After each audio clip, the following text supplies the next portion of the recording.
Now the unthinkable has happened to them. And this is not a developing third world nation. This is Europe.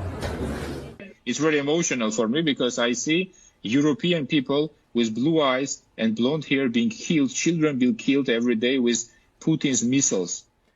But this isn't a place, with all due respect, like Iraq or Afghanistan, that has seen conflict raging for decades. On est au 21e siècle, on est dans une ville européenne et on a des tirs de missiles de croisière comme si on était en Irak ou en Afghanistan. Vous imaginez?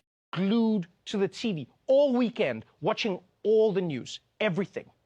And beyond the war itself, I will say this, beyond the war, there's a really interesting thing that I learned.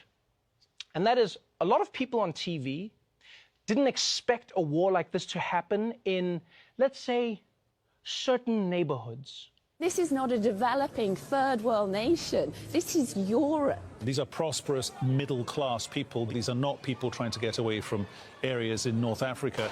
They look like any European family that you would live next door to. What could be a difference here from other conflicts, that could seem very far away, in Africa or Middle East or whatever. I mean, these are Europeans that we're seeing being killed. This isn't a place, with all due respect, like Iraq or Afghanistan. This is a relatively civilized, relatively European, I have to choose those words carefully too, city where you wouldn't expect that or hope that it's going to happen.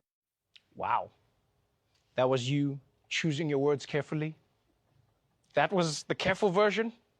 So what were you going to say if you weren't choosing your words carefully? I just hope the next time this happens, it happens back in the Middle East where it belongs. Here's the thing, people. Here's the thing. Beyond the racism, right? Let's forget the racism. Oh, how I wish we could forget about the racism. You do realize that until very recently, fighting crazy wars was Europe's thing. That was Europe's entire thing. That's all of European history. They even had something called the 100 Years' War. You understand how long that is? That's like a decade. They got a Nobel Prize because they stopped fighting. Imagine that. Now people are going to be like, oh, to see this in Europe, to see this. Like, I'll tell you now, I don't know about you, but I was shocked to see how many reporters around the world, by the way, seem to think that it's more of a tragedy when white people have to flee their countries. Because I guess what? The darkies were built for it?